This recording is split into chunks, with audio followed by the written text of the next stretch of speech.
None of the audience in the picture.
We did go to the video match on Saturday.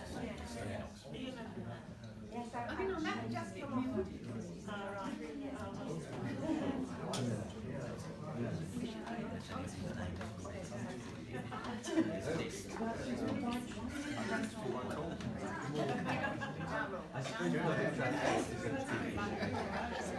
Southern Rail is a very massive issue. They've got a lot of women from Rice, including a guy called Chris Todd. You might have come across. He's a very big environmentalist guy.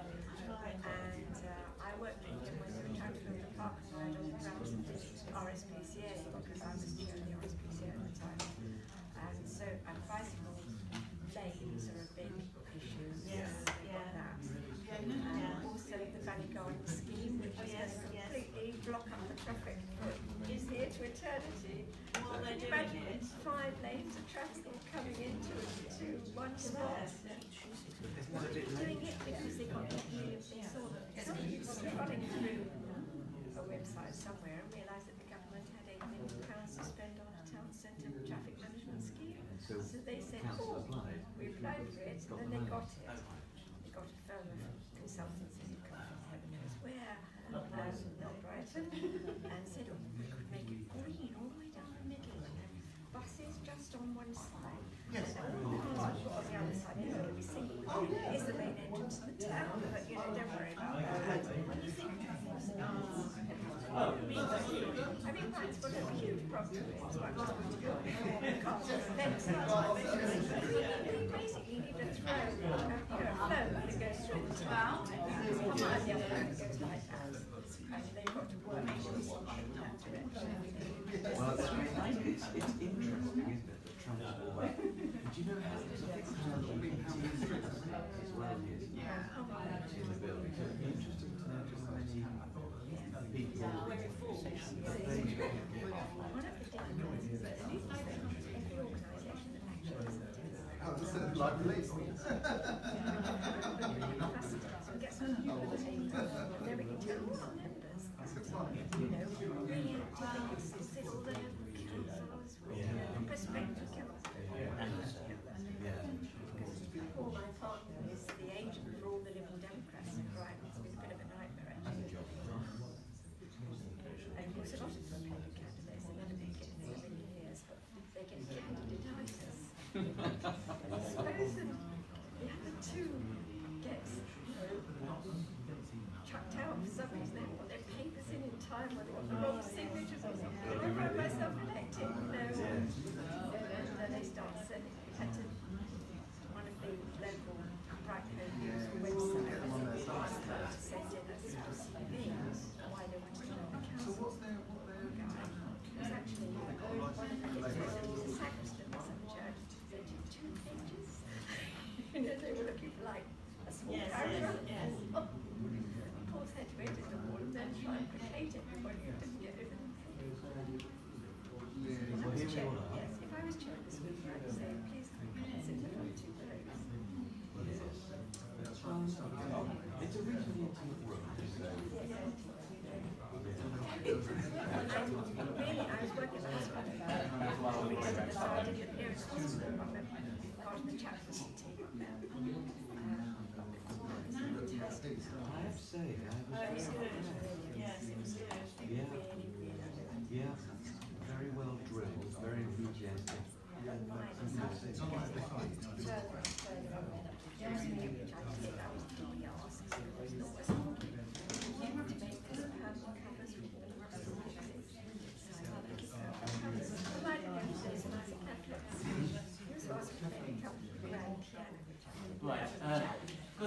everyone, if I could grab your attention.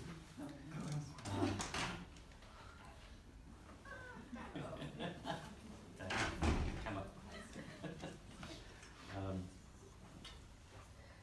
First of all, welcome and good evening, and thank you all for coming, especially our candidates. Thank you for making the time. We have one more due to join us, Samir, who's at a governor's meeting for a local school, and he's going to join us afterwards. We'd like to start with just a short reflection in solidarity with Sri Lanka and the bombings there. I'm going to ask Archdeacon Martin Lloyd-Williams and Fiona Sharp to join me. We're just going to say a few words and then we'll hold a 2-minute silence. So I suppose I'll kick off, shall I? You kick off, please, absolutely. So I'm Archbishop Jerome Lloyd, the Oldham Catholic Western Orthodox Church. We have a congregation here in Brighton, and as always, events like this are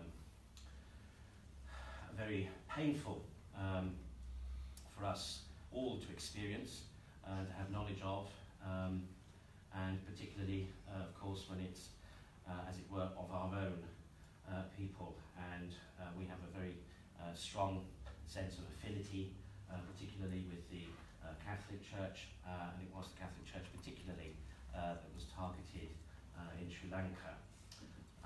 We have a similar tradition as they do for First Holy Communion, when children between the sort of ages of 6 to 8 receive the Eucharist for the first time. And we know that in one of the churches in Sri Lanka, a First Communion class of young children, boys and girls, were going to make their First Holy Communion at that Mass, which of course we share a similar understanding of the Eucharist with the Catholics, which means that they were going to meet Jesus in the bread and the wine, and they were going to commune and become one with God. And they had been prepared for weeks in catechism lessons.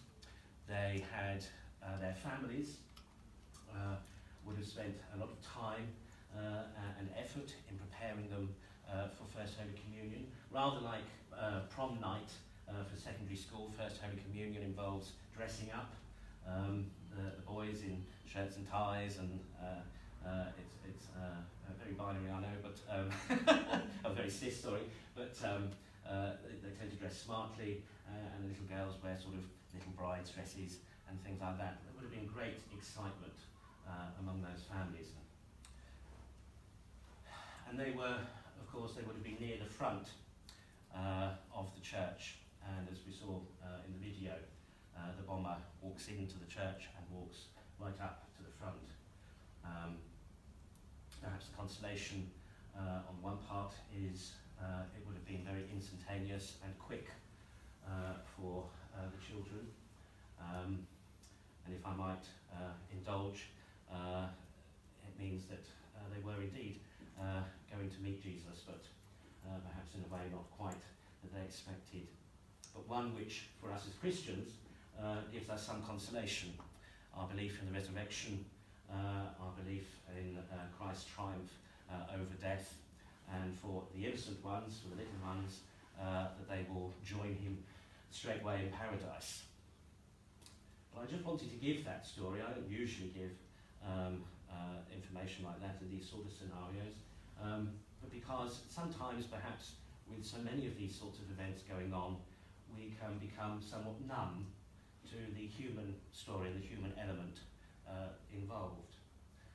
It's a tragedy always, of course, that anyone should lose their life, but we always feel it a little more acutely when it involves innocent children. Now, I've been saying to my own people that our faith should enable us to love even through this situation. And despite the fact that many Christians in many places of the world are experiencing acute persecution, even the prospect of losing their lives. Nonetheless, our way, the Christian way, is one of love, and even of sacrificial love. And sometimes that means biting our tongue, sometimes that means holding in negative emotions and not giving in, not allowing anger to turn, or sadness into anger or hatred or bitterness. But I think that's a principle that could be useful for us all to hold on to and to think about as well, that two wrongs don't make a right, and hatred with hatred just produces more hatred. And what we ought all to try our very best to do, of course, is demonstrate tolerance and respect for each other. That's all I have to say on that. Thank you very much. Archdeacon Martin. Thank you for your invitation just to share a couple of thoughts. I think my reflection on the awfulness at this moment is still to stay in the shock of the terrible devastation. I think it's 359 innocent victims killed either in the churches or in the hotels that were attacked. The randomness of it, I gather that one bomber's jacket failed to detonate in one hotel, so went home to repair it before going to blow up a different hotel altogether. And how one lives with the randomness of the indiscriminate nature of that, if you're a survivor or if you're just thinking about it. And it just seems so pointless, so indiscriminate. Some people will no doubt be feeling fortunate that they were not killed. Some people will no doubt have survivor's guilt, as it's known. Slightly an odd phenomena in some ways, but quite understandable.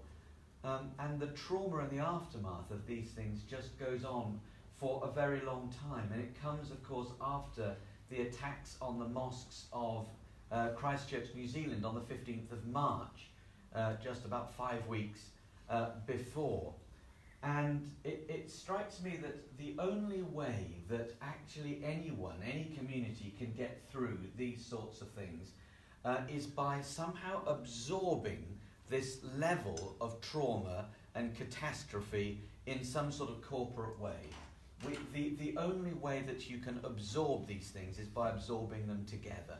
They're written in the face of such random, indiscriminate cruelty and killing. It is as a community that we survive these things and we get through them. And that's why I think organisations like Brighton Hove Faith in Action, all faiths coming together to seek the common good, remains actually a source of hope. We don't understand it. We will never really understand what motivates people to behave in these evil and violent and destructive ways. But somehow we know that the trauma of these things can only actually be absorbed by a bunch of people from all traditions, all faith backgrounds or no faith backgrounds, somehow saying, actually, we're going to stand together. We're going to find corporate ways of expressing grief, being alongside one another, supporting one another, saying no to violence, saying yes to community rebuilding, and saying yes to love in those sorts of ways. It's community or nothing in the face of this sorts of violence. And I don't know, that's my reflection for what it's worth. Gosh, I feel like I'm at somewhat of a disadvantage because I am not a clergy person. I represent the Jewish community. I represent BME communities that I work with very closely and do a lot of work in the community.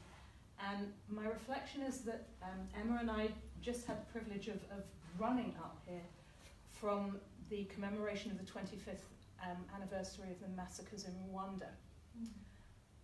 And they showed a video which highlighted the power of words. and the power that words can have both positively and negatively, and how important it is to stop that hatred right at the very ground level, and how we need to think about how we use our language, how we tolerate other people using language, and that this language, if we allow it to take hold within our communities, can really do unseen damage.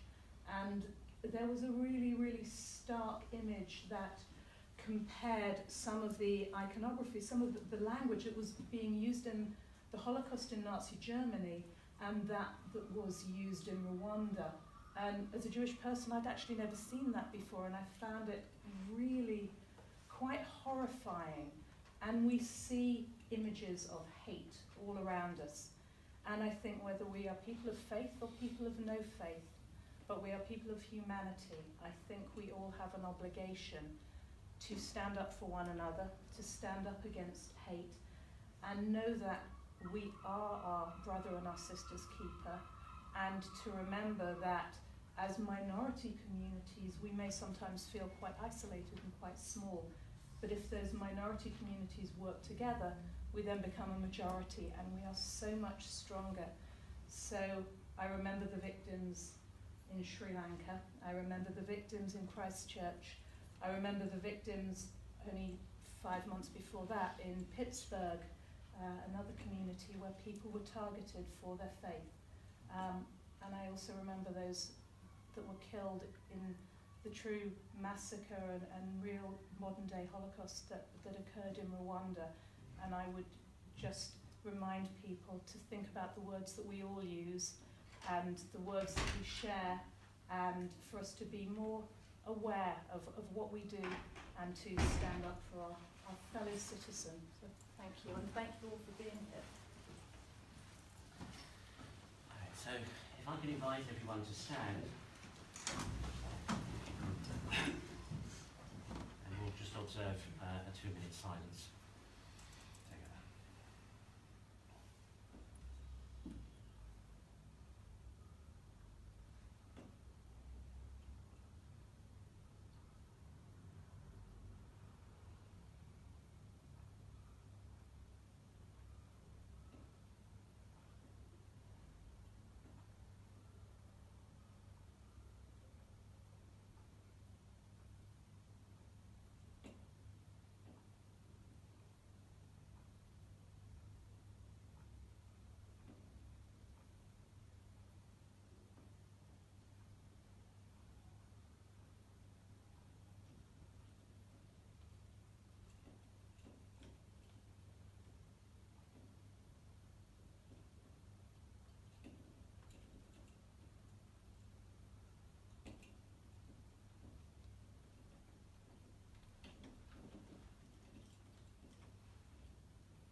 Thank you all very much.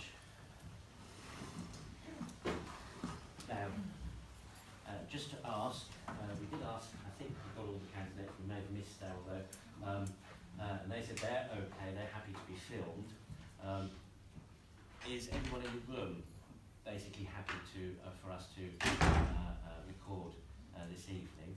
The camera is only on the candidates. It's not facing the room. But if you're otherwise happy, then we'll just continue with the live feed. Is that okay? Okay. So welcome all. As I say, I'm Jerome and Chair of BHFA, and we've arranged this evening, and I'm just going to say again, there are refreshments at the back. Do help yourself. There's plenty of tea, coffee, etc. there. But we've arranged this evening primarily to discuss aspects of the Faith Covenant, which was an agreement signed between the City Council and the Faith Council to facilitate a closer working partnership and relationship between the Council and faith communities. I am going to invite the panel to offer some words regarding Sri Lanka themselves, but then also perhaps to then continue with the discussion about the rise, particularly of faith-hate crime in the city. So the latest statistics, as far as I know, are still not out yet for the past year, but year on year since 2014, there has been a rise in trend of faith-hate crime and faith-hate incidents.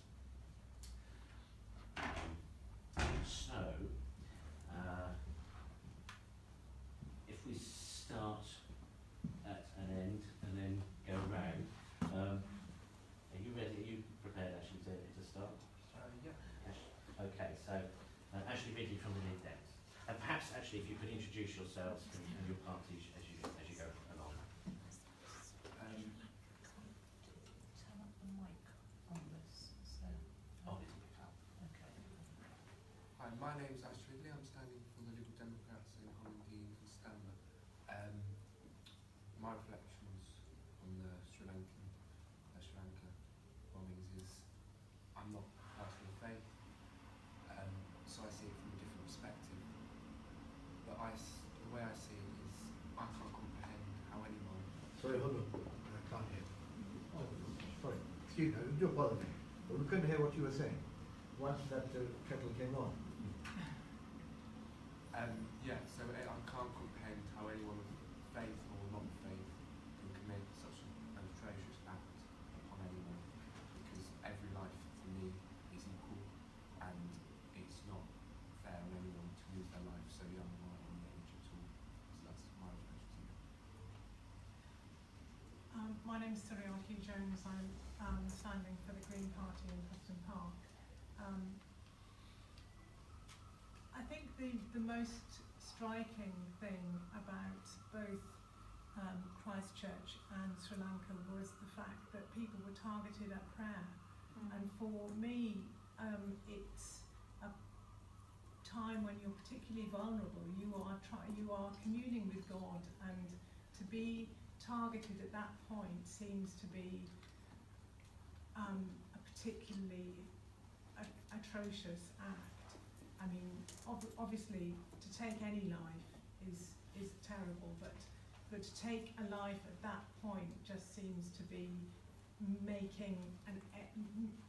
turning the knife, if you like, or I don't know how best to describe it.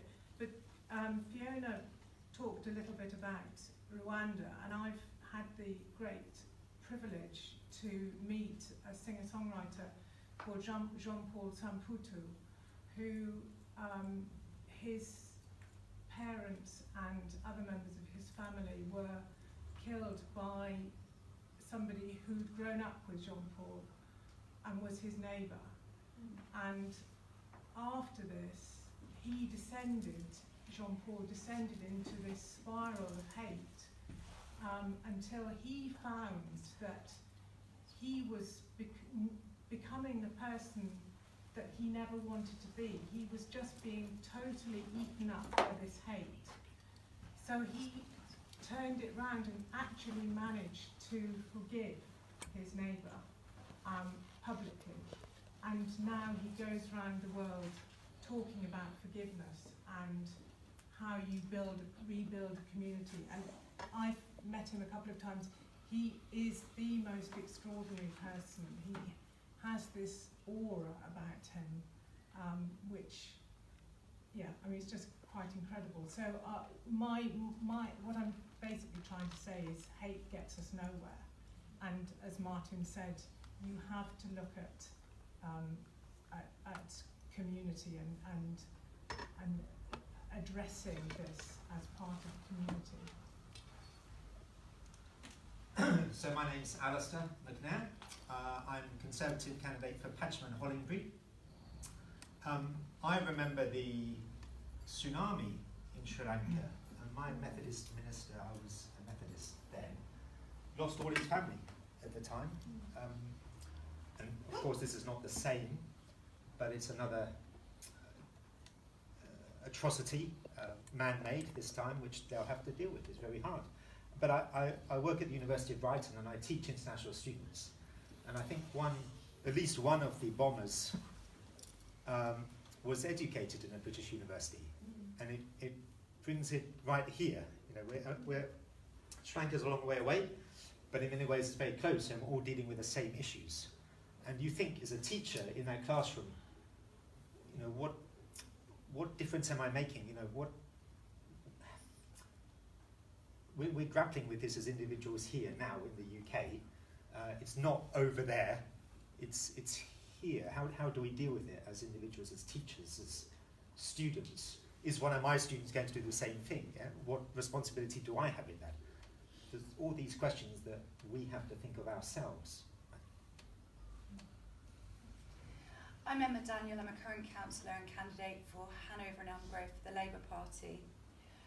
So my reflections are that since I took a lead for equalities on the council 4 years ago, I have been to vigil after vigil after vigil after vigil after vigil.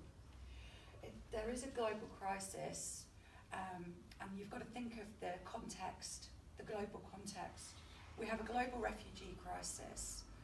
More people than ever are displaced. We have the elections of anti-democratic politicians. We have the elections of authoritarian leadership, democratically elected, asked for by populations. And, you know, this is not confined to faith communities. It touches all communities. It impacts all of us. So we've had Christians murdered in France, very close, on purpose for their Christianity. We've had journalists. We've had Joe Cox, a democratic, moderate politician, gunned down in the street. We've had the murders and attacks on Muslims. In the USA, we've had a huge massacre of LGBT community and that elsewhere in the world. And we've had the murder of a journalist just this week, Lyra, which touches me particularly because my daughter's called Lyra. Well, it's the same spelling, but that's how I pronounce it. And I keep seeing the name, Lyra killed, Lyra murdered. And you can't help, I don't think, as a parent, but be connected somehow. I don't think you can come into politics unless you want to change these things. And what I think my reaction, and it has been since I was elected last time, has been one of defiant love. And that is not hugging people that are offensive. That isn't, it isn't fluffy.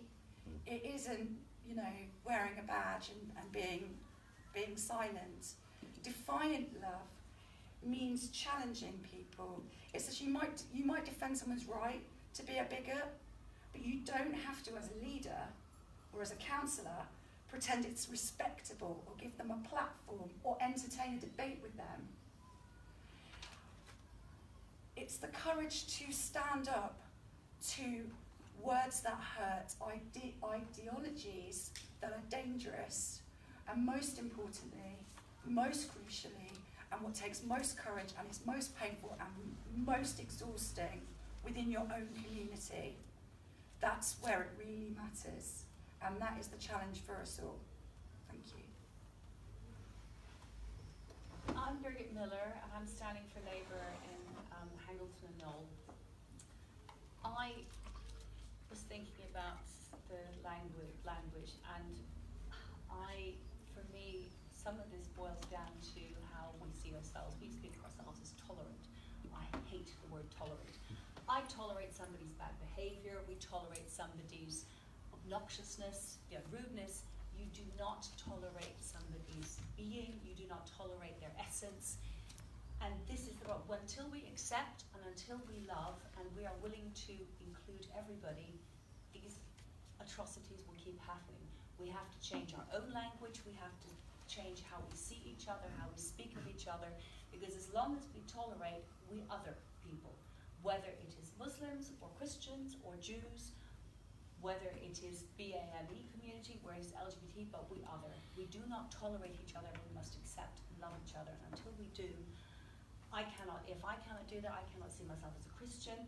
And I also do not believe that anybody who can call themselves a person of faith or no faith, if they cannot accept, they do not, I feel that they are damaging our society, and we need to help people to change this until we can actually accept and love. Good evening, everybody. I am Jackie O'Quinn, and I'm councillor for Goldsmith Ward. And I also sit on SACRE, which is basically the scrutiny and promotion of religious education in our schools.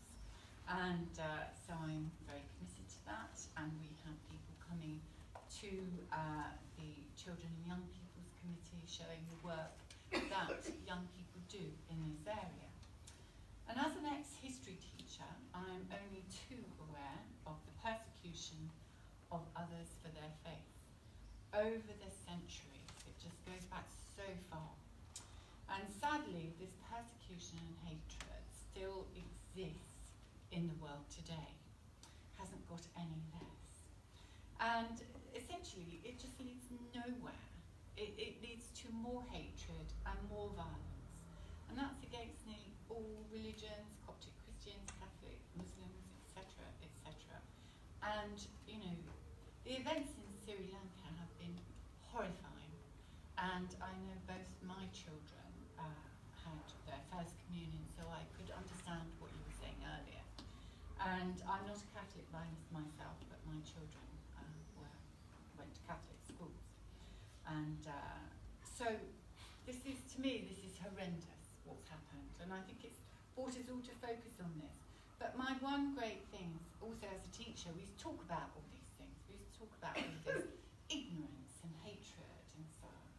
And I do feel that if we have a decent sort of religious education curriculum in our schools where children are taught about other faiths and come to understand them and what they are about and so on, that does reduce hatred, because hatred usually comes from ignorance and then develops prejudice, and it's about not understanding. So for me, that is, you know, where we have to go. And but I weep for all that have gone.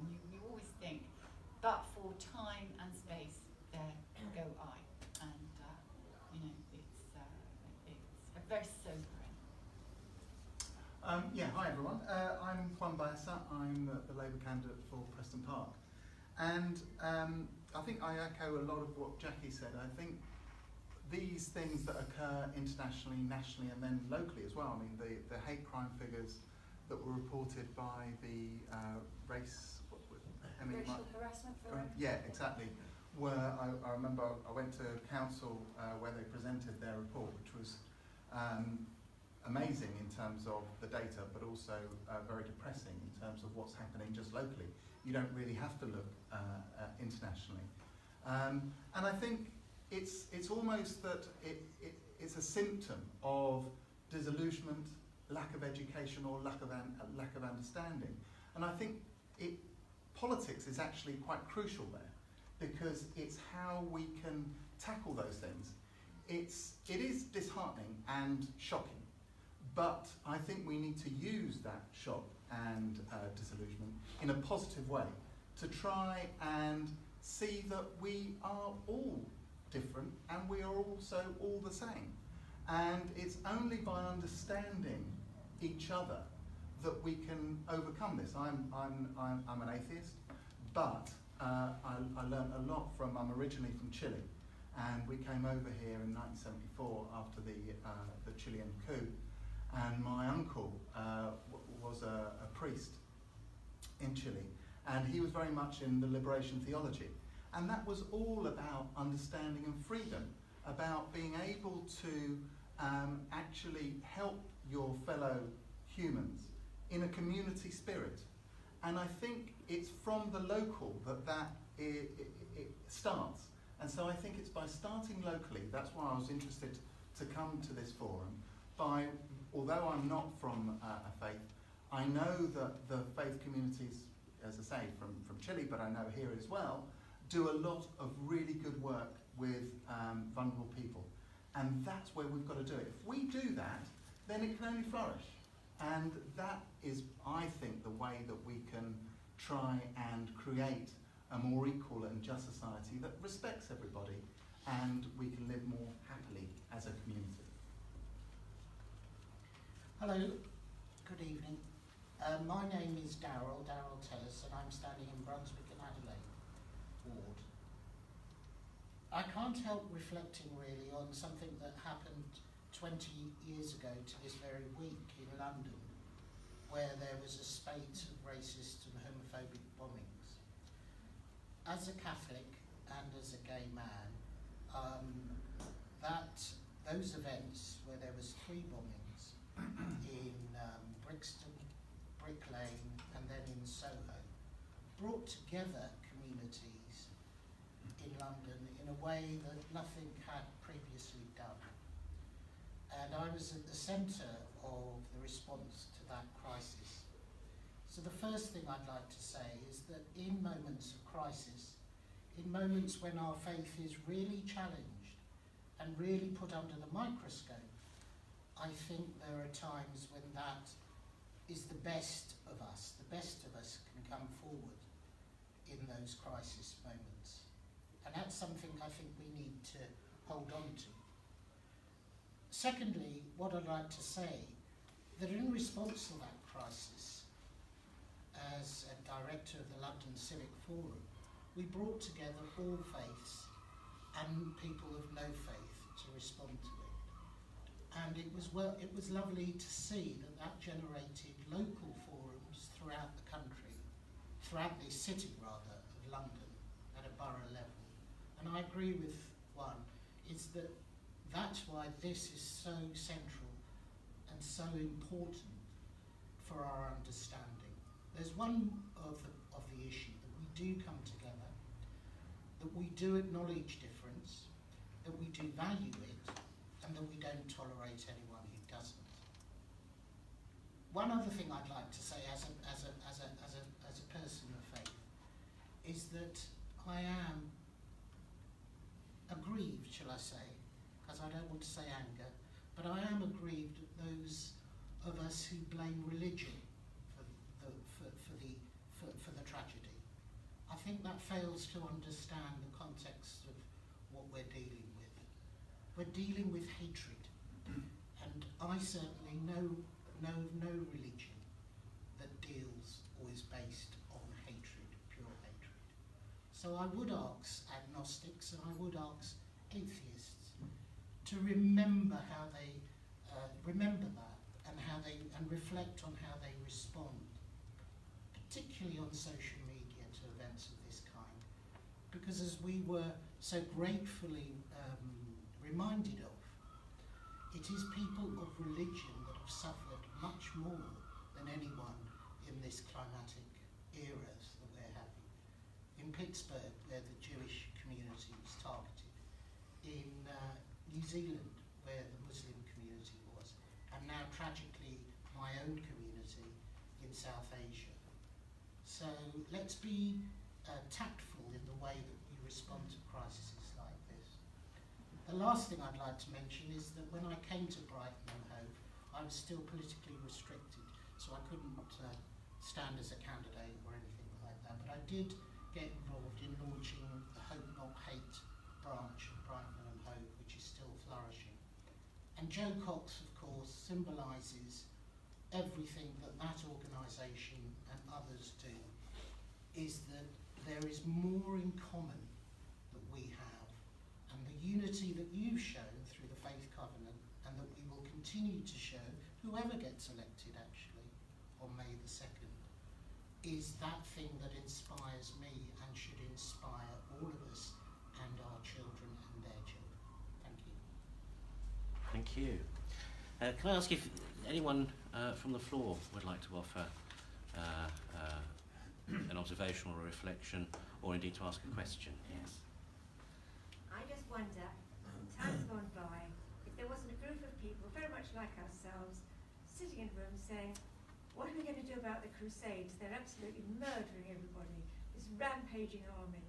What are we going to do about the Spanish Inquisition? This is absolutely appalling at the way that people are behaving. My view is that the hatred is because people are hating minority groups. They're picking on them because they're gay, because they're Muslim, because they're Christian, an identifiable group. But what is going on in their own minds? Are these people happy, contented? Have they got a job, an income? Are they impoverished? Are they lonely? Is it not? What makes these people's minds open to this much hatred?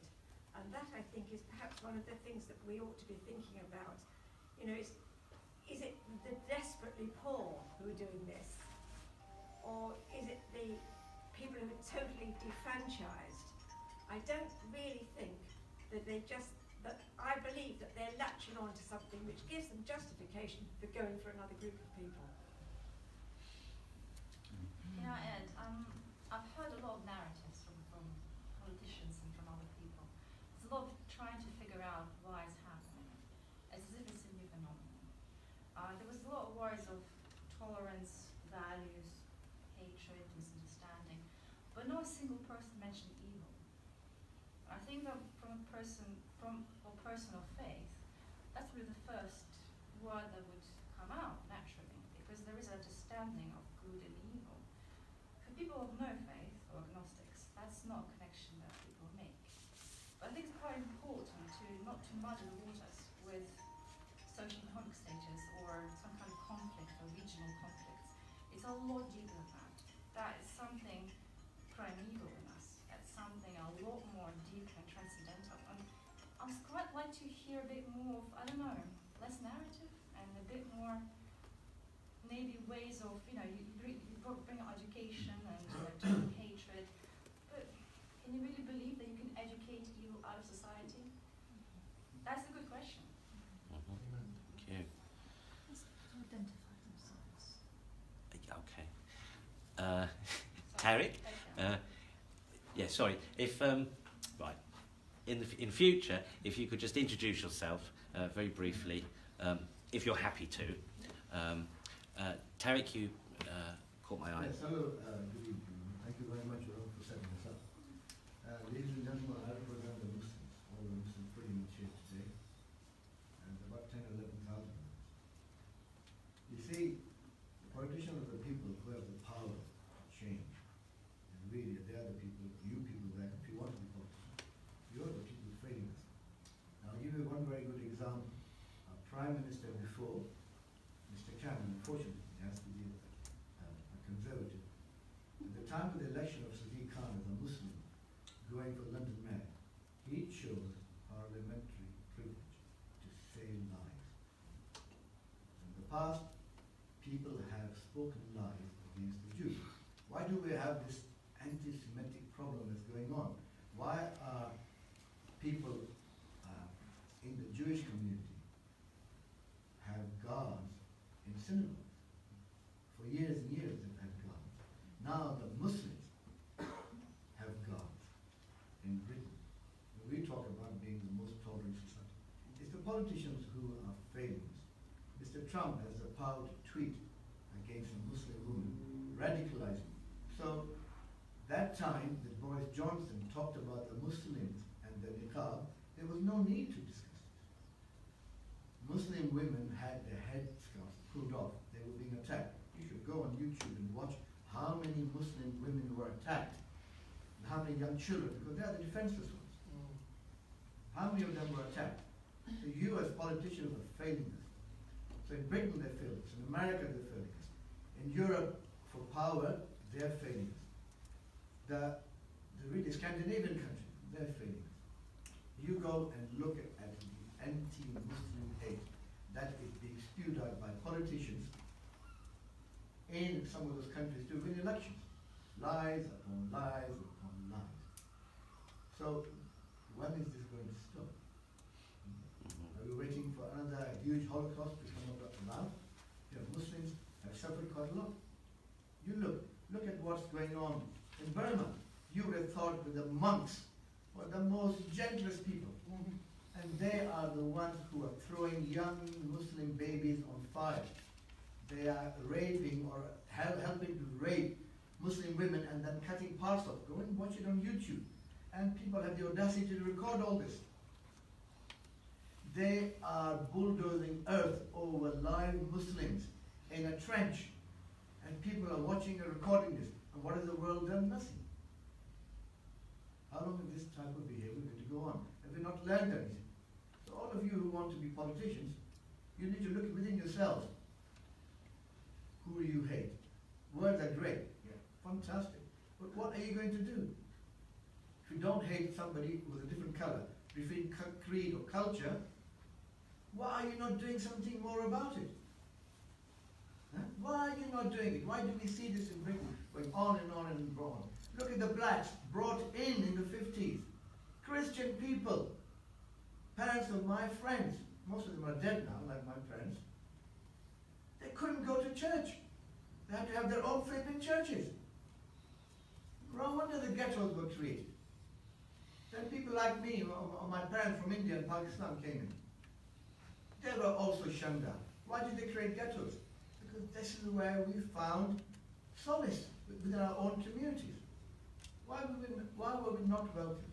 Go and look at the history of the Jews, and the newspapers have got some of those copies as apes, describing them as apes, smelly. Go to Whitechapel. Have a look at the history of what was being said about the Jews openly, and look at what's going on with the Murdoch press. In Australia, in 1 year, 2,897 articles against the Muslims. 7 articles a day against Muslims. Muslims are a tiny minority in Australia. Same here as the Murdoch press. Look at Fox News. You people have the power, if you want to do something about it. Kind words are great. Sorry, thank you. That's my understanding. Thank you, Terry. Jerome, I'm going to go and pray because it's time for my fourth prayer, but I'll try and come back. Yes. Just had a small reflection from Trevor of movement. I'm touched very heavily by the Sri Lankan outrage because I've been to Sri Lanka twice in the last 2.5 years. One time for holiday, one time with Christian friends I have there who work there. So I've got a personal experience of that country and deep hurt for that. I just really touched with more of a reflection on some of the points that have been made so far by the panel and by Tarek as well and others, is that, and to some extent, I think we may have all had some experience of this, is how do you counter suspicion of the other? How do you counter the ignorance of different groups within our city, which is what this focus on, the local in our city here, is and ignorance of those groups. I'm a Christian. Some people have commented about the presumption about Christians and their political views, and that frustrates me because I don't fit that box often, and I don't think that helps. And I strongly believe the way to overcome ignorance is to just introduce those communities together, see what we have in common, because there is more in common than we have to divide, absolutely. And be that the faith communities, be that the other communities, LGBT communities, young people, elderly communities, whatever they are, the reason we don't get on or have suspicions, we don't know each other.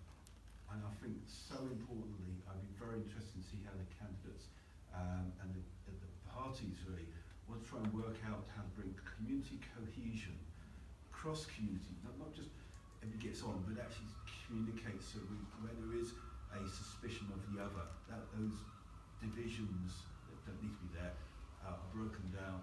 So I guess that's a sort of question really to bring to this discussion. How does Brighton and Hove protect itself to break down those suspicions that can build up and possibly to counter the hatred that some people here have voiced, you know, in terms of their experience. So that's my question really, I suppose.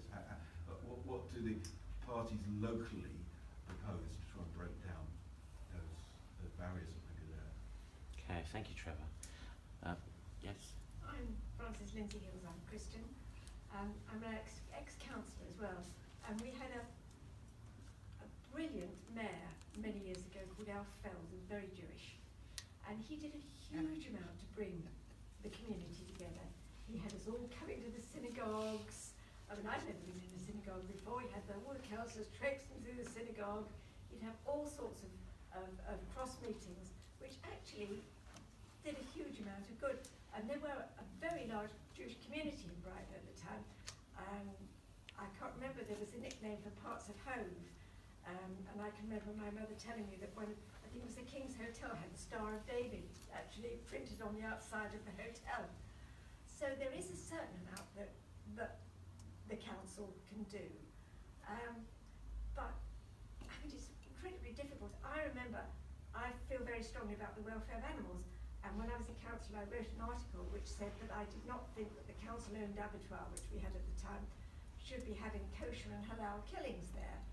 And I was horrified at the mail that I got, which said, "Good on you, carry on with the Jew bashing." I mean, that was the last thing in my mind at the time. So it's not an easy thing to solve. And I think that there isn't anything great that the council can do, and we've got those prospective councillors to do. And we're all talking to the converted here, aren't we? There's none of us that hates any particular group of people. I think you can only take common sense, liberal and open views about this. So, anyone on the panel like to respond to all of those? It would be nice to hear from all the panel, actually. Well, yeah, actually, very yes. good, Actually, very if we start with questions. Daryl then, and come back this way. Oh. Yeah. Thought we'd start from that. You know what, I'm going to see. Cool. I won't comment on the Islamophobia because the gentleman has gone, and with respect, he should be here to hear the reply. I will comment on community cohesion. My background is community cohesion and engagement. I spent 30 years in that field, and I think, Trevor, you're absolutely right. We almost preach to the converted, don't we? Because it's an easier thing to do, and it's much harder to talk and have those conversations with people who don't. And I think we really do need to. Two specific examples that I'd like to do, if I was elected, is one has already been stated. The mayor is obviously a figure, a ceremonial figure, and I'd like to see the mayor, as other boroughs have done and other councils have done, make it a focus for community cohesion and also civic pride. Because the one thing that does unite us is that we all live in Brighton and Hove.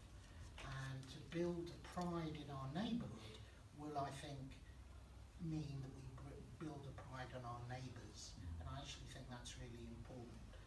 So you stole my thunder a bit.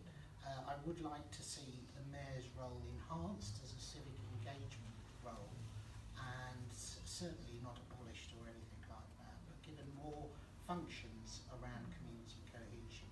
I also think that we had a wonderful People's Day, didn't we, festival and stuff, and obviously, financial considerations aside, it would be good to see a Unity Day or something of that kind coming back. On the question of evil, I'm a socialist, I'm a liberation theologist, that's what I put on my Facebook profile, sort of lapsed Catholic, I suppose, but the Pope is, so, once a Catholic, you always are, I suppose. I intrinsically do not believe that people are evil. I did not say that. No, I know you didn't, but I don't believe that people are evil when they're born. I think people aren't. What happens is that capitalism and other forms... That wasn't my argument. Okay, let me just finish, and then you can come back. I believe that they are the things that inflict evil upon them, and I think it's our duty as politicians to show how we communicate between ourselves, because we are rivals, to show as an example that can set that. So I don't believe in evil, actually. I don't believe that people are intrinsically evil, or that there is anything that is intrinsic about evil. It's the conditions that cause people to become, if you want to use the word evil, but I don't even like using that term, because I think it does put certain categories of people in groups. And then the other issue that I'd like to address, well, it's not from prayer, but I will, is Islamophobia. I think absolutely right. There's not, as I know, enough counsellors who represent that community. I mean, we are meant to represent all communities, and this goes across parties. I think it's atrocious, if I say, as a person of colour, that most of the people here are visibly not from an ethnic minority.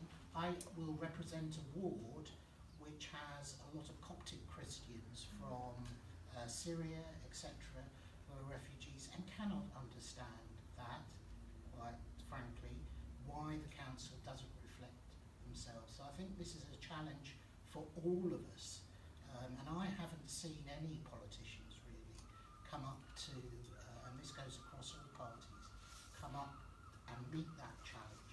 What we're committed to in the Labour Party, if we get in, is to have a mentoring system that other boroughs and councils have done, that have operated, and to coach 50 youngsters from the BME community, from across the ethnic minority communities, to become leaders of tomorrow.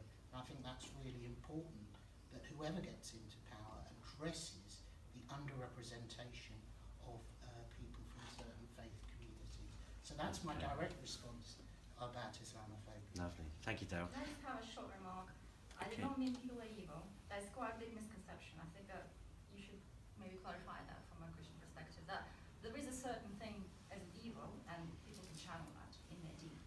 That's not just to say that people are evil. This is not a remark. Sure. If I can just, if we give you 2 minutes each, and just watch Fiona, she's got the stopwatch. Okay, Juan, thank you. Yeah, it's interesting hearing the different perspectives. One thing that struck me is this failing us, that we're failing you if we get elected, or politicians are failing us. I think the us is all of us. We are, I only seek to be a representative. I don't seek to preach to people and tell people what to do. What I want to do is actually be a nexus, so I can try and connect people. And I think that's what the council practically can do. It's a fantastic way of organising, because it's got various connections with, for example, the faith community, the faith covenant. It's got various other connections with schools, with universities, with community groups of other persuasions and other hobbies and so on. And that's where the council, I think, can be really useful in terms of connecting people together. The issue around cohesion does, I think, is difficult, because I don't think you can make people cohesive. I know Extinction Rebellion have been doing it with Supergood. However, it's not that sort of cohesion we want. What we can do, though, is celebrate. And I think the celebration are the fantastic things around particularly faith, I would say. Although, as I said, I'm an atheist, I was brought up in the Catholic tradition, and when I lived in Whitechapel, you were mentioning it, I went on a Jewish walk around Whitechapel. It was fantastic. Went to the local synagogue and see how the community was brought up there, and then went on, and then it was the Bangladeshi community and so on. And I think, and we used to have quite a lot of open celebrations of different festivals, and I think that is brilliant. So, like you were saying, Darryl, about community days or people's days, is also having that exposure of what other people do and how people are different, and that, I think, is how we could move on as a community. Thank you. Hello. Yes, I just wanted to reply to particular points you were putting forward. I very much agree, by the way, with what the two previous people have said. In some ways, I'm very unsure whether it is sort of, people who are frustrated with life, who feel they don't have as much and so on. I think that they often get manipulated. And, what has been very noticeable things I have taught over the years was I don't know, probably many of you know that there was a lot of the aristocracy and minor aristocracy in the Foreign Office in the 1940s. And it's very shocking to read their reactions to reports that were coming through about concentration camps and extermination camps, where they were extremely anti-Semitic and horrifyingly so. I know my students were always very shocked by that. And I've spoken to delightful people from the Czech Republic, and and then they started to talk about gypsies, and I think, oh my gosh, this is another person I'm talking to. And where does this come from? It's in cultures. People like Hitler tapped into some of these, worries and concerns that people have. This, slight fear, I suppose, of other groups. But my feeling is that often this sort of thing is very much used by people who have a lot of power and influence. And you see it, we were talking about the press and so on. And, and there's a lot of manipulation going on. And I think that's something that really needs to be called out. And I agree, all the stuff you still get in the press is quite shocking. And you're fighting against this kind of, I don't know, it's not a wall, it's just a tide of, views that are really quite abhorrent, I think. So I personally, I think a lot of this comes from above, and then it sort of poisons people in a sense. They are led by it. And I think as counsellors, and just as a human being, I think my job is to actually spread as much tolerance as I possibly can, which I always try to do as a teacher, and get people to understand each other a lot more. As a counsellor, I go to a lot of different faith events and so on, and I think that is very right what you said about that. I see almost the main part of my role as if I become a counsellor is building bridges between me and the group I represent, between me and the rest of the council, other political parties, federal government. It is about connecting. And one of the things that I think we need to do is we need to build bridges between faith communities and between communities themselves. And I think personally, one of the things I'm most desperate to do is to actually get stuck into the community that I seek to represent and to be involved and to start to organise events to get people together so they meet each other. And I think what is most needed is I cannot guarantee that every one of us can re-educate every bigot in the world.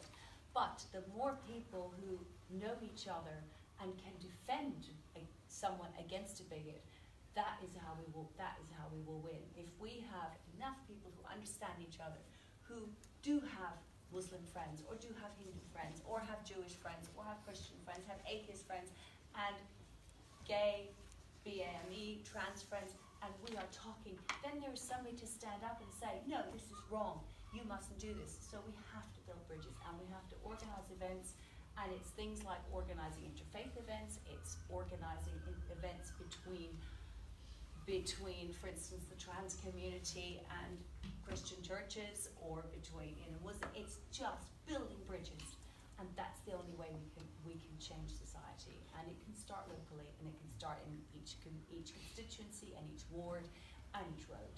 But we're going to all have to get stuck in.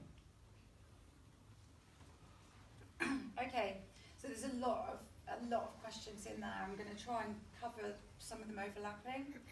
So in terms of what we've done as a Labour Council, we have brought in a committee called the Neighbourhoods, Inclusion, Communities and Equalities Committee, which means that councillors have a focus on those exact issues: cohesion, equalities, fairness. It means that we have time and reports to look at and hear from communities themselves, including this group, direct, which means that the very top of the council can then set policy informed by communities themselves rather than by our own experiences and our own prejudices and our own expectations. And that's not right. It has to be with communities. We don't have to be experts. We have to be good at listening and involving people. We also supported bringing in the Faith Covenant and supported the establishment of this network. I would like to say this, that hate, I don't think, in my view, does not belong to the poor. And I find it a dangerous view that bigotry is part of poverty. Bigotry doesn't know class boundaries. There's plenty of former stockbrokers and old Etonians demonstrate to us. They make those views seem respectable. That's the danger, and exactly what you were saying. And I'm perfectly,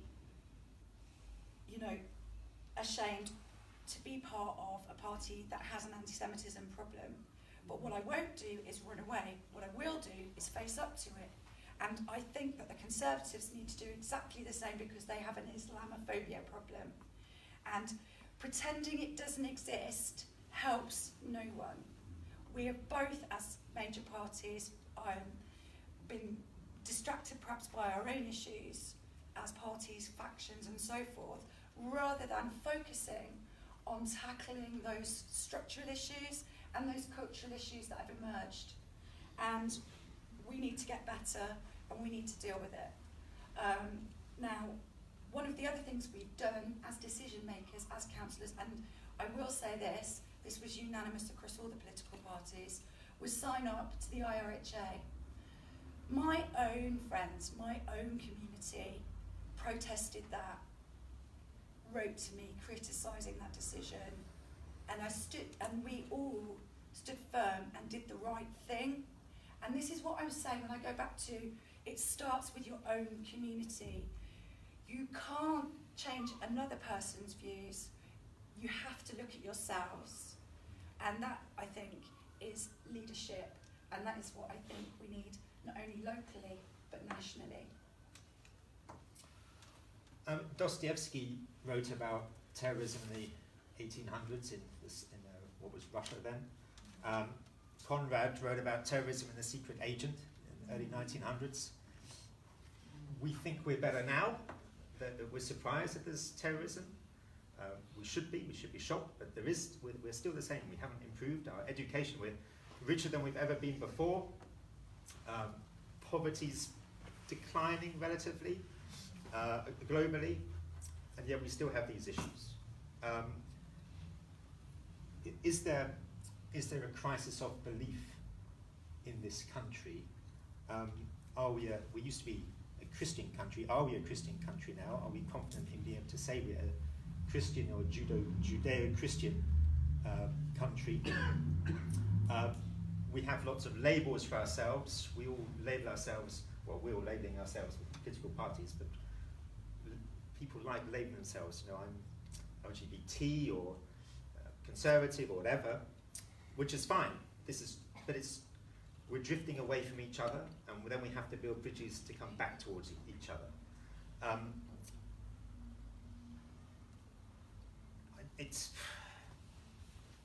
I think. What about Boris? What can I say? I can't excuse it. We have to take personal responsibility. We have to be very careful with the language we use. There's no excuse for politicians to talk about people flippantly, funnily, wittily. They think they're being witty, but they're not. I think it's outrage. I think it's bad language. Shouldn't be tolerated. We have to. It's not just politicians that are guilty of this. I think lots of people are guilty of this. And I think social media is often to blame. Social media encourages us, with the algorithms it uses for it attracts negative news, it attracts us to attack people. We have to think about how we use social media. Should it be anonymous? We have to learn, I think, to be civil to each other, towards each other again. When we're doorstepping, sometimes people are not, grown, educated people are not civil to us when we're canvassing. We expect that. But how are their children going to grow up civilly if their parents are not civil? So I think I have to be careful what I say. I think people standing for election have to set an example. And yeah, Boris does not set a good example in that. I totally agree. Many politicians don't, of all colours. We can only do it ourselves. And it's going to take a long time. I don't think we're that different from other societies. We think we should be. We're more educated than ever before. But are we different? And this is the hard thing, isn't it? Are we different?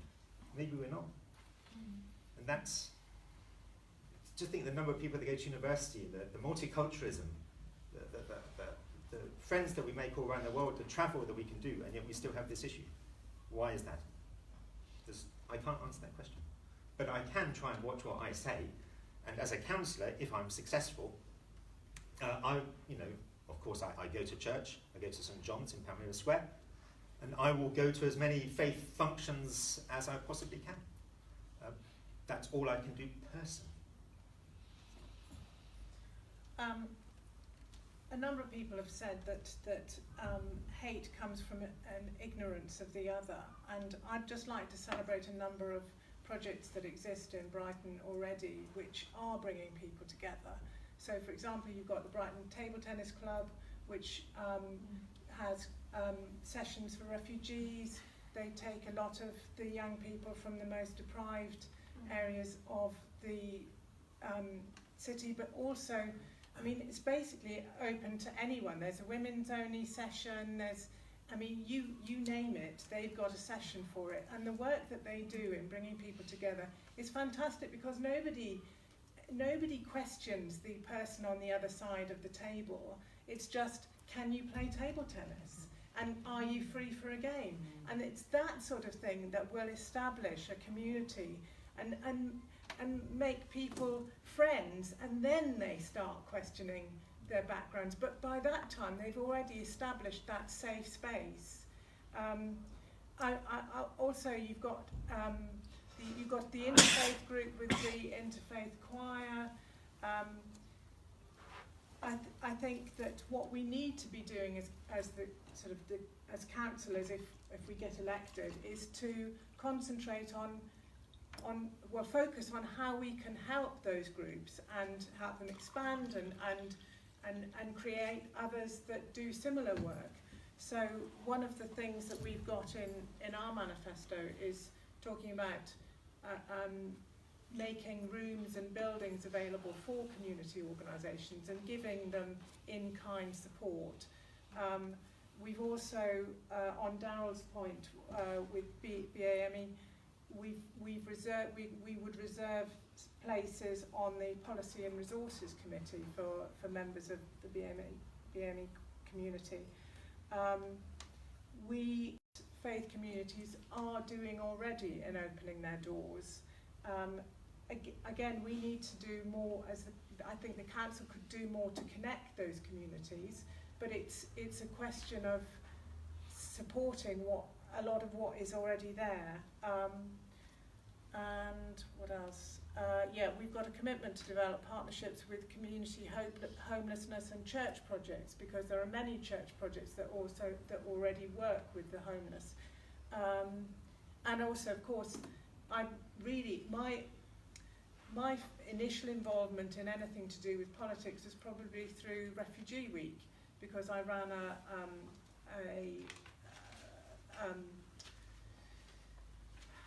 a festival called the Crossing Borders Festival back in 2016 and again in 2018. And last year we finished the week with a day called Together, which was at the Dome, and it was a full day. There were 800 people there doing lots of different things, lots of different workshops. There was chess, there was table tennis, there was backgammon, and we had 800 people there, despite the fact that it clashed with the World Cup. So, thank you. So I would like to start by saying I do agree with a lot of what everyone else on the panel is saying, but I look at it from a very different perspective as being young. And I look at it through all the issues. I look at it in the sense of how I've been brought up with social media, and quite a few people here wouldn't have had as much, been engrossed in it as I am. And one of the biggest things I've noticed is how politicians, how people of influence, how normal people use social media to put out a bias against people and against anyone, no matter what your faith, your religion, what your beliefs are. And I think that's one big problem in this that people don't want to talk about, is that we're so willing to let people put what they want on social media. And it's great to have freedom of speech, and it's great to be able to have these platforms, but why is no one looking at it and saying, actually, if they're inciting hate, when is the point where we look at it and go, what can we do to change people's attitudes and how they use it? And that comes under education.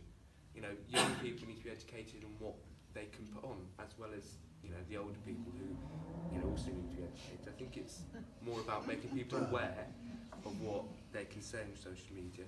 And as well as say the comment that Tarek made about politicians letting people down. I don't think I've heard a single person on here say that they've let people down. And one of the biggest things that people aren't willing to say is, and it shocks me, currently there is no definition for Islamophobia in the UK law. There is. Well, there's no law on it. So, we could be doing more to kind of push this. And I also think, I work with somebody who's a lovely woman, but she comes into work at least 2 or 3 times a week, having had a comment, had a look, been spat at because she wears a hijab. And one of my big things is, why do people sit around or stand around and let this happen? Why are we not doing more to stop this, to discourage people? And we have, as a council, powers to do this. There's the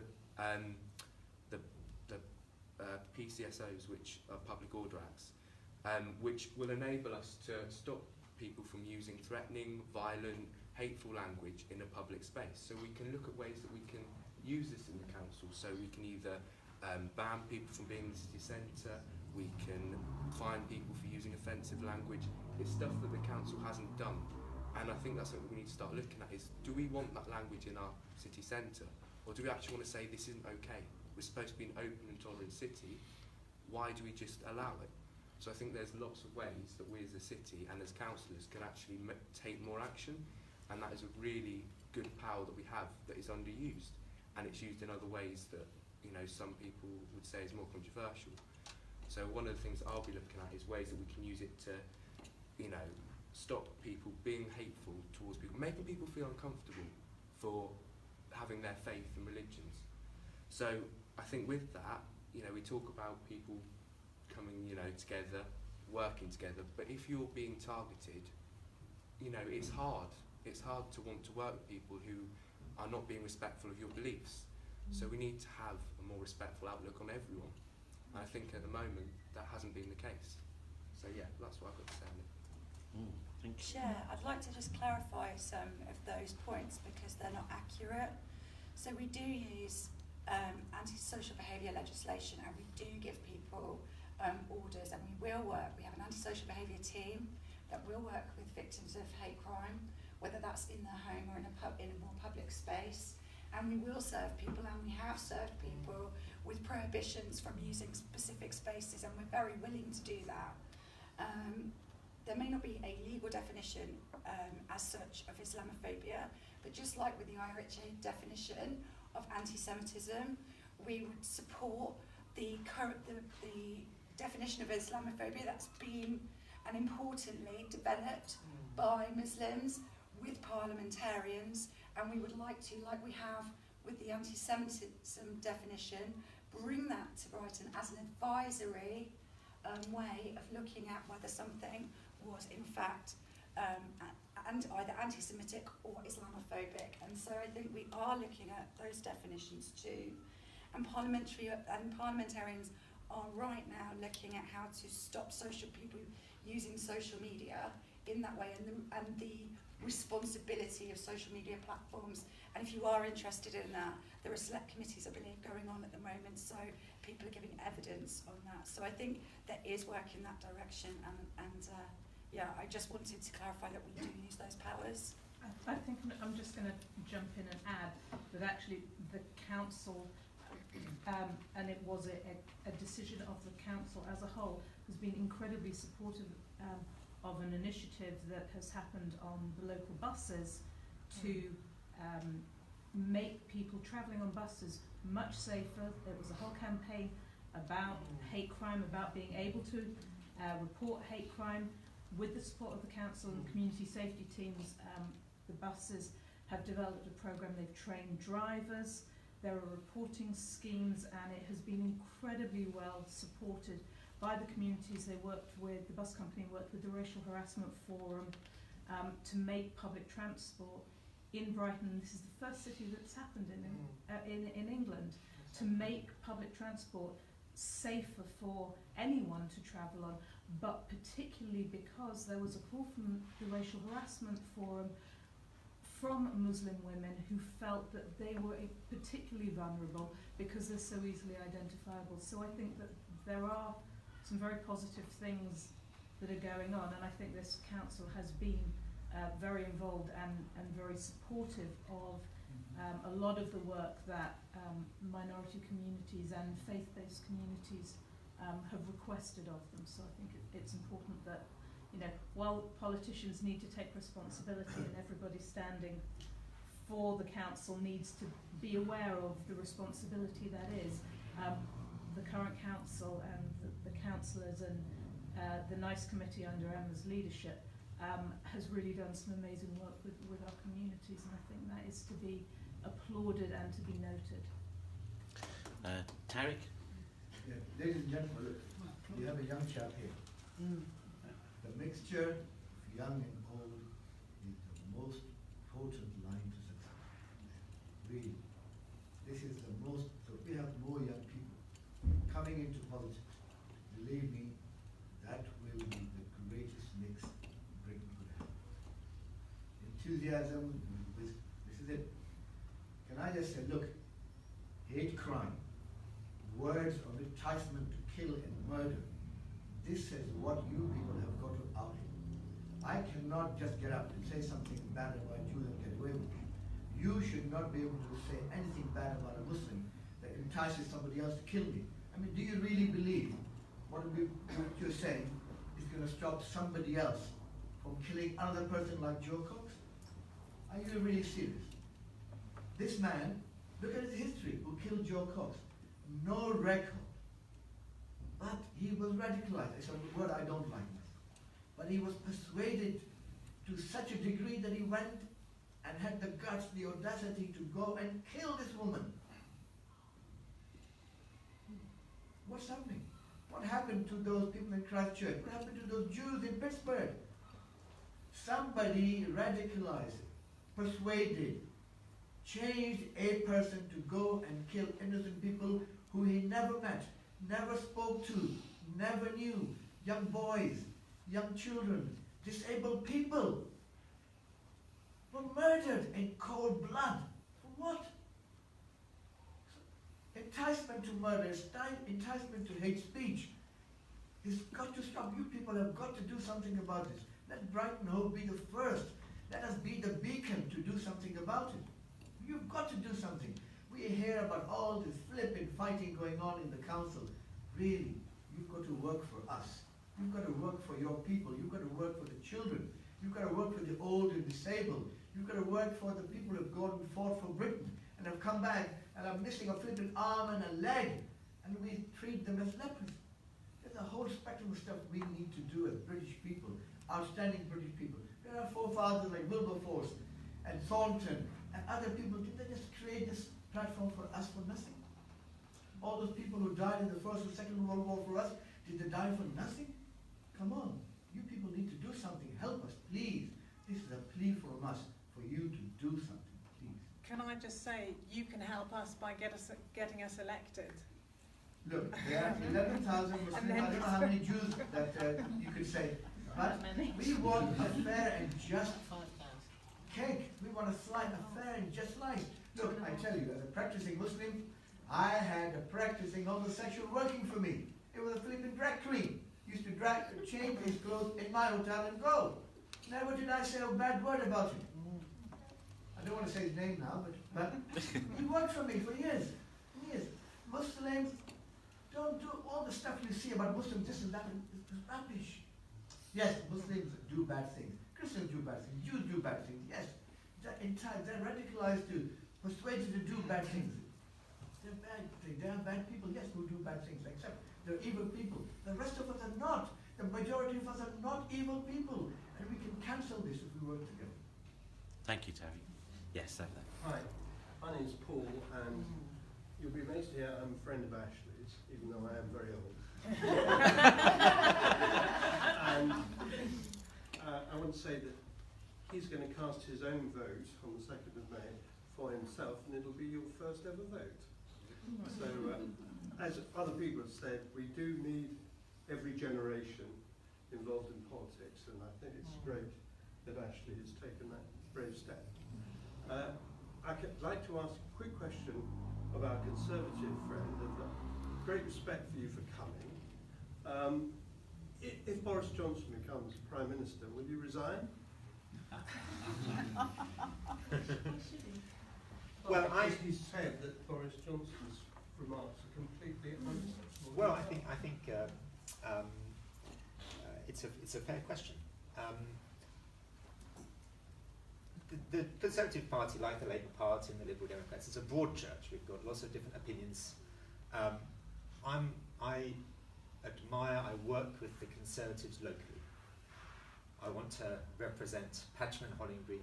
I want to work with the people of Brighton and Hove. It will be a Conservative-wide election for a leader.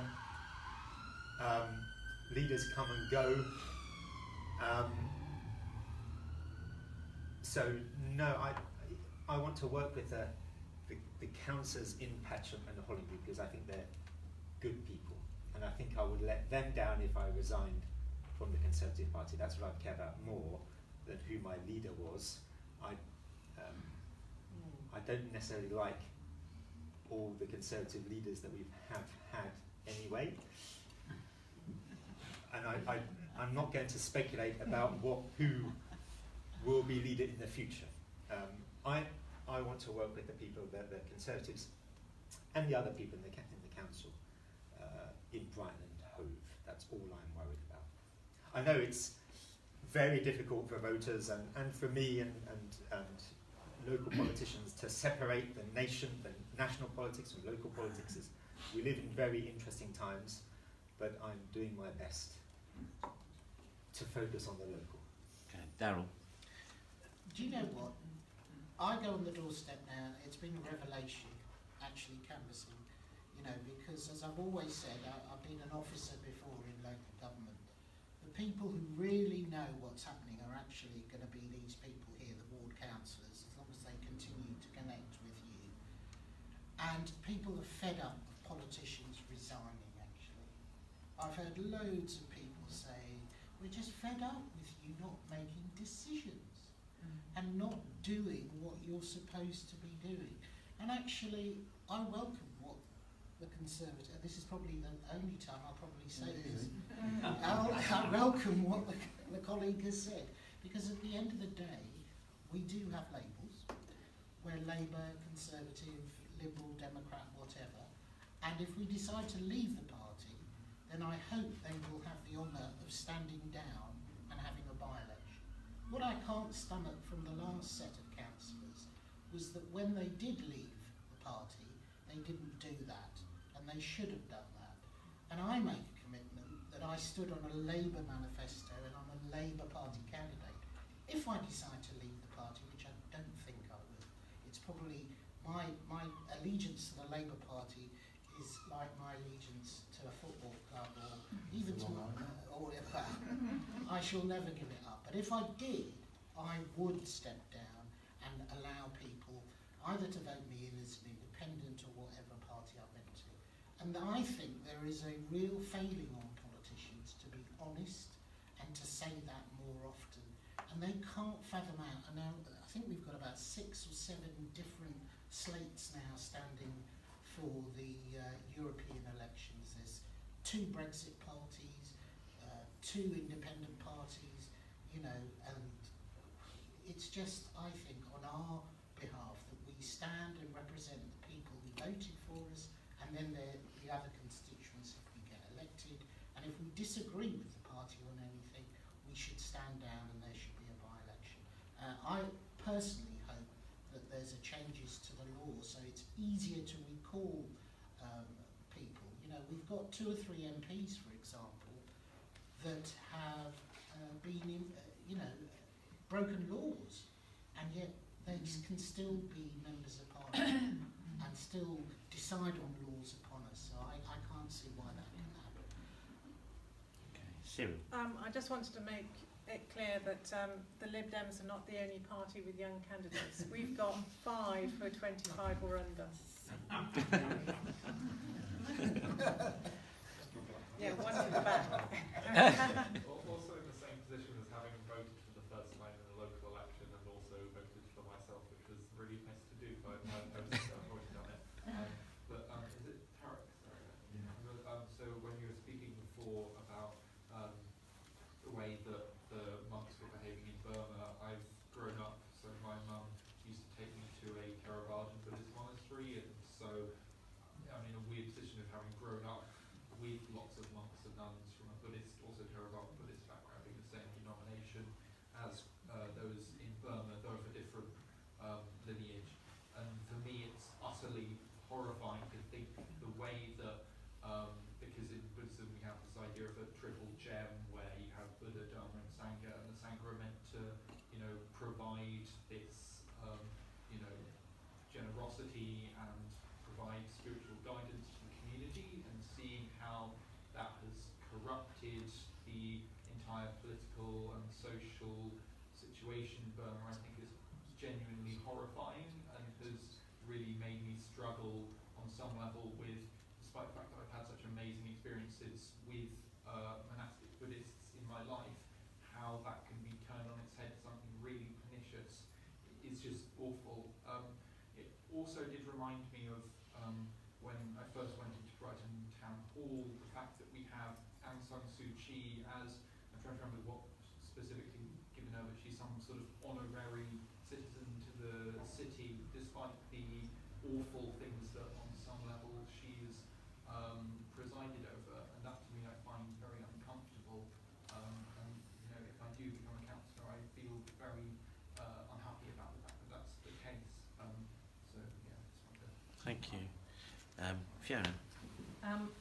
The issue has been raised a number of times and in different formats, but just as Paul asked Alistair whether he would step down if Boris were elected, I have to ask on behalf of the Jewish community. Emma talked about how the current council has adopted the International Holocaust Remembrance Alliance definition on anti-Semitism, and while it isn't legal, it's not a legal definition, so there is scope for a definition which I hope is going to come from the Muslim community around Islamophobia. It is a definition that has been adopted by many councils up and down the country. I was very proud of the fact that Brighton Council adopted it unanimously by 1 abstention, and that was credit to all the parties who talked about how important it was to listen to minority communities.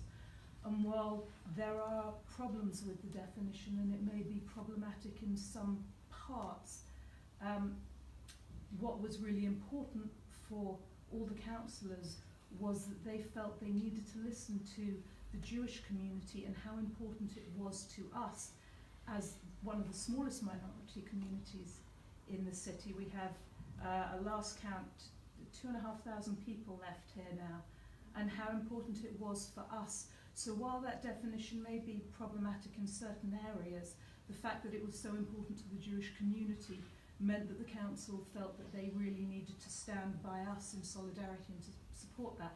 And I would like to ask all of the candidates, if they were elected, would they continue to support that definition?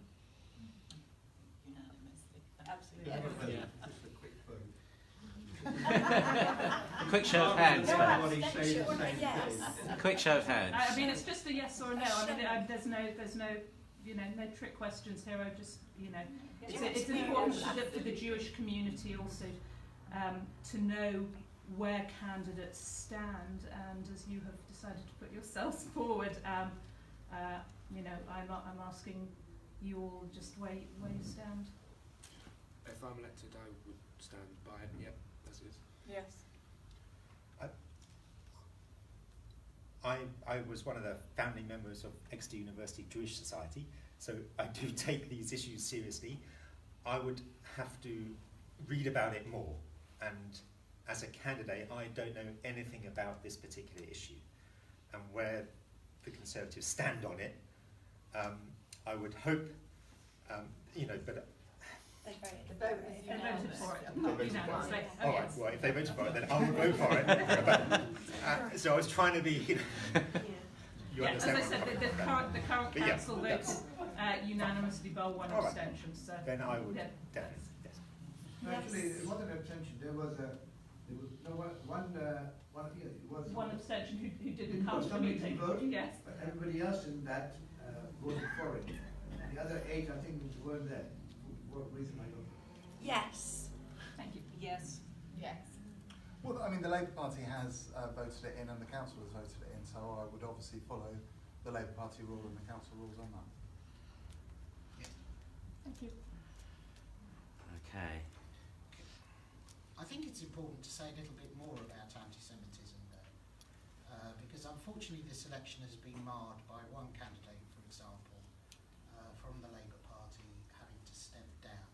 I, for one, want to ensure, I thought it was 5,000, the Jewish. I wish it was. It was a long time It ago. was, We wasn't still it? were a very dwindling community. It's still one of the highest populations, I think the 5th or 6th highest in Britain, and we forget the historical contribution the Jewish community has made to Brighton, and I don't think we value that enough. For me, anyone who says that anti-Semitism isn't a problem is a problem, or for me, anyone who says that there are far bigger problems in terms of other forms of racism, then that's a problem as well. I've never dealt with oppression as a hierarchy or as a competition between different groups.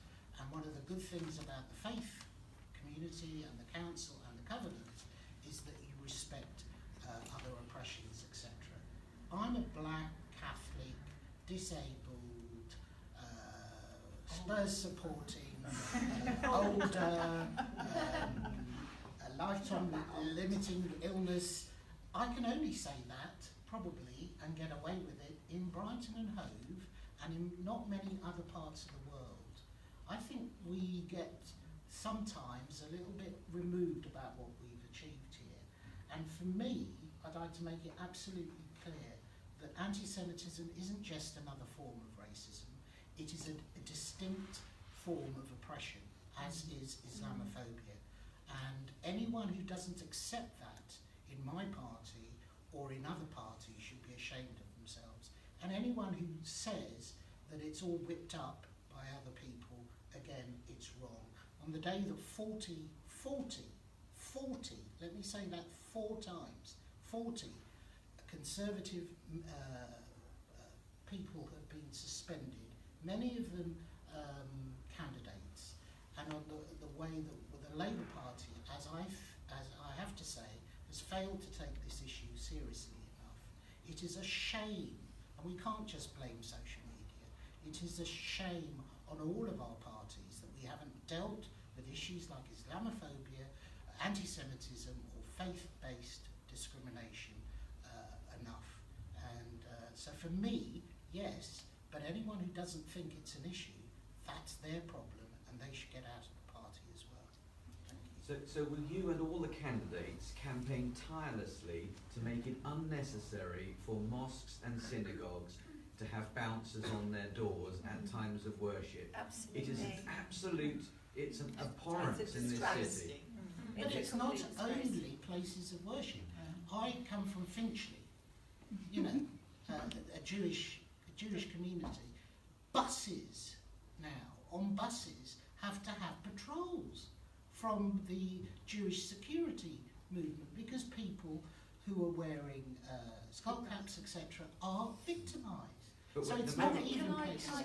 At the moment, though, we're ratcheting up the rhetoric, but no one's actually suggesting what we're going to do about it. We're just trying to find grander and grander rhetoric in order to express our disapproval, rather than actually saying what we're going to do. I think that well, first of all, I'd say in this city, I went to a meeting today and heard about the Guardian scheme on the St James's Street, where the LGBT community are doing patrols because there have been recently some really horrific attacks and a spate of violence. And those patrols aren't just to keep LGBT people safe, they will keep the whole community safe. This is not purely an issue shared by faith groups, and that's why it is important we have events where different equalities groups get together and think about how to find strength with each other and how to support each other.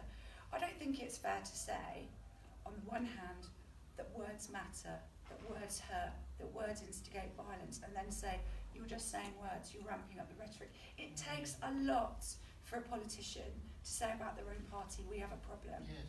It's not something we fling about. It's not something that we do lightly. It's something that we do when something is so grave that we really have to. And you have to have courage to do that. You can frown, but I know that for me does take a lot, because you do get criticised for doing it and it's not nice. Now, why that's important in local politics is because you need people who don't bend in the wind, who say this right is right and we're going to do this despite pressure off stage. And I think that all the candidates, have talked about that. We've talked about practical things. We've talked about the committees we've set up to make sure that there's the governance structures, the funding. One of the candidates has talked about public spaces. So I think it is a mixture of both leadership and practical issues. I don't think you can separate them out. We're not going to be officers if we're elected. Maybe the problem is with the fact that you're separating people into pigeonholing categories. When I applied to university and I was accepted, I was given a huge list that had to tick, like, which section am I on? What is my background? What my sexuality? Am I gay? Am I married? Am I white? Am I mixed? Which part of the world do I come from? It's like it was so intrusive. What my sexuality is like? How do I define myself? Am I bi? Am I non-binary? What role does that play into separating people into different categories and then pitching each other, against each other afterwards? Say, oh, but you don't fit in that category. Oh, but I fit in that one. And then you're trying to build bridges. Maybe you shouldn't really sort of separate us in the first place. Well, I think that's actually it is important to do that because what then I work in a university, and what we ask for is so we know what we're doing. So we know, for example, whether we're discriminating or not. If you don't have data, you don't know that you've got. It was a revelation when the Racial Harassment Forum came with that report. Because if you don't have the data on what crimes are going on, what experience of other people is, you can't do. There is no problem because obviously it hasn't been identified. Just to finish. So I think data is really, really important. So we know what the issues are. Data, we're seen as some kind No. of I think. It doesn't matter which category I'm in. I'm a human being. No, it does matter. It really does actually, because otherwise we don't know. Lots of institutions, actually the council, and has talked about this, is that, for example, we don't reflect Brighton and Hove, and both as not just councillors, but actually council employees. And it's something that if we don't know that, then it's not an issue. So I think it's really Converting important. people into data. Well, I think that's you more need data. helpful. I respectfully disagree. That I think we need. Disagreement. But I'm saying it has costs. When you put people against each other into categories, into intersectional categories, it's not. It's anonymized. It's not data that they have on you as a person. It's about aggregated data. So what they are. There was a big form with my name on it. Okay, but it won't have your name on it. Right. That is illegal. So it won't have your name on it. Can I just? But one thing I just did want to respond to you is about what are we going to do about the bouncers on these places of worship. Well, and this isn't copping out, but it's about what do you think we should be doing? Because that's what it's about. It's not really. I think, as I said earlier, is that we can make these connections, and we've got organisation in terms of connecting things with connecting organisations with other organisations. But it is about what we can do, and I think Emma's example on St James's Street. That's the kind of thing that we, I think, as a council, is best to lead on that, but actually allow the community to evolve, because we don't know exactly what's right to do, but we can certainly engage with it and help. But and it may sound like a bit of a cop-out, but it is about asking you, what do you think we should do? I'm not from, as I said, I'm an atheist, so what do you think we should be doing? Perhaps the Jews should guard the mosques and the Muslims should guard the synagogues. The Muslims and the Jews work very well together, and I think we cooperate far more than people give us credit for doing. Well, that's what it's all about, isn't it? Yeah, that's what it's all about. Ashley? Can I just say, there's been some very interesting points, and I do agree that it's more of a rhetoric and talk than actually practical action, and there's lots of things that we can do to actually show that we're making a change. And I think there's, Emma talked about the fact that we've issued public orders, but they can, I feel like they can go further. I think people need to really understand that it's not okay. And in a way, I feel like it's starting to become okay to say things that are hurtful. And yeah, it's all well and good sitting here and saying we've done this, we've done that, but are people still being racist? Are people still being offended? Are people still feeling uncomfortable for having a faith? Yes, so we need to do more. And I think as a council, it's little practical things about changing the mindsets of people. I think, with cuts as well, that's a massive problem. Young people aren't getting that education on it. And I was lucky, I got very good RS education. I got a very good understanding of all religions. And I went to Sunday school when I was younger. So I have an understanding of religions, even though I chose to be atheist. But I don't also agree that it comes from ignorance. I think some people, it comes from the fact that no one's told them that what they are saying cannot and will not be tolerated, and people need to start standing up and saying this cannot be tolerated anymore. So it's all well and good sitting here and saying we've done this and we've done that, but I'm sure a lot of people here who are of faith will say they still feel like they're being discriminated against, so we still need to do more.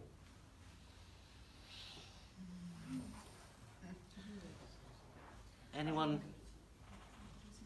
I was just going to Oh, respond Tab. to what you're saying about the data, that it's actually a lot of the different categories that are on those types of forms are actually reflecting how people identify themselves, their own cultural background, and their ethnicity, their sexuality, and that's really, really important to them. And so actually a lot of people would be very... It's private data. Would be saying that a lot of the time, there's a lot of intrusion into privacy, and how the data is used is not always consulted. I mean, I don't have to prove that to you, just look at Facebook, how and other companies, and do you think the government is better? I don't necessarily think the Usually on government those is forms better. there is an option to say prefer not to say. Sure, but just the fact that you are faced with it, and then it's just like they're trying to convert you into some subcategory. It's not holiness. It's not a holistic approach. It's not seeing you as a human being, as a citizen, whatever. Just trying to separate straight there, and then afterwards they have this a lot of support groups for trying, again, you fit into this category, you go to that support group, or you fit into that category, you go there. It's just there's not a lot of cohesion within it's separates. I think you're conflating two different things. I think establishing the makeup of, for instance, a group of unsuccessful and successful applicants to a university is really important. Because if you do not understand, for instance, that you are only choosing, say, candidates who are male, white, say of a white British background, and who are straight, you will not realize that actually you are discriminating against almost all the rest of society. So you need that data, but that data is anonymized. Those forms always state you do not have a name on. If you apply for a job, for instance, you will be identified on everything except that category. And then afterwards you can cross-match. And so that's a separate thing. The support groups are different. That's a completely different, that's not anonymized. That is very much you are, and you can, if you need it, then you can choose to use it. But that's... You say that online, if you look at social media, a lot of people are going to echo chambers, and maybe this is quite an exceptional meeting, I must say. Normally what happens is people go into echo chambers, and it's not just in universities, everywhere really, and especially online, and they speak to each other, and they kind of ramp up whatever version of the politics or social beliefs they have, or religion, and it just goes extreme, and it goes into just sort of unhealthy territory, instead of just opening up and meeting others, and yeah, I not agree. not That is blasting you as like gay, straight, white, brown, but just trying to be in one room. I agree with you, that is a problem, and I think probably all of us would agree that that's a problem. However, the other is really important for establishing where, for instance, say, as we were saying, as a council, where we are not tackling inequalities, or where actually, as a council, we may actually be actively discriminating, is to find that out. I think Because the if we government don't know record on that, data privacy is pretty woeful. Look at Facebook scandals. Look how they've been gleaning data of everybody. They've been manipulating kids, and government's not doing nothing, zero. but again, that is a different, there's a different, this is I mean, you're trying to data separate which them, is but being submitted anonymously, whereas the other is data. I think they're connected. with, I think that the government's really sloppy with the data. It has that has may be been true for a that long time, they have made and mistakes, it's just the whole. but it still doesn't mean that it isn't important to know. Okay. It has, I think if we put a line under that that conversation, I'm just conscious of the time. Perhaps does anybody raise your hand if you have a sort of burning question that hasn't been addressed so far? The lady in the back. Lady in the back, yes. Hi, sorry, my name is Victoria. I just wanted to understand one thing about the makeup of the panel. So we've got Liberals, we've got Conservatives, Green, we've got Labour. Where are the UKIP folks? I think we can't have a conversation where there are certain parties that are missing, simply because did we try Yes. to get them in? And Everyone got an invitation. Surely they must have some things, and they must be, connected with God's. They decided not to come. And so this is something that we should highlight when we started, because there are questions that they have where they feel that the identity of Britain as a society is being neglected. I think that we need to do more to bring these people into this, but even though they decide not to, we need to find proactive ways. This brings me to my second observation. So I really want to thank everyone for how they have put themselves forward. This is something that it's not an easy step to come and represent communities and continue to represent communities, and especially on a faith basis. But that word, facilitating, as a UK resident, an immigrant, EU, African background, Christian, says nothing to me. I think we really need leaders who are proactive, examples where they are actually force drivers of change in society. And I know that there's a lot that's already asked of you guys and potential candidates, and it has to be a lot more. I think, Jones, you highlighted some of the existing services. That's wonderful. We need more highlight of existing services, but at the same time, we also need people who are not just bridging the gaps, but are actually going actively, making sure that the conversations are happening and the effects, and having real goals and saying, right, this is the outcome, I would like to see this outcome on a faith basis. And then finally, I think that social media for actually, as well, I mean, I wouldn't say I'm young or old, I'm kind of in the middle of everything, but social media is just another medium right now. In the past it was the print press, and it was maybe television, things like that. All media can be, have a good and bad effect as well. It can be abused and it can be propagated in a positive way. I think just as much as there's that medium, we all have a responsibility on what we choose to listen to, what we choose to like, what we choose to follow. And I think everyone needs to ask themselves that question. We can't blame social media for societal problems. We can ask, so what are we doing today on our social media? But what are we saying?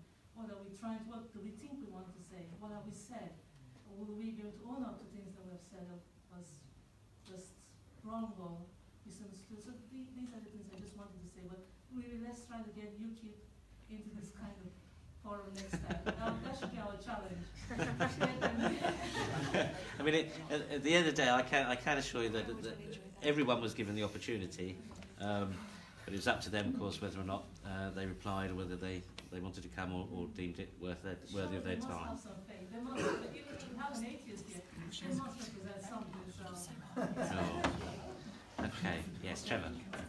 It's just a small point, really, but just to honour the fact you've got 2 or 3 atheists come to this panel. I think that's really positive, because I think faith communities are very much part of this city, and it isn't atheism and faith.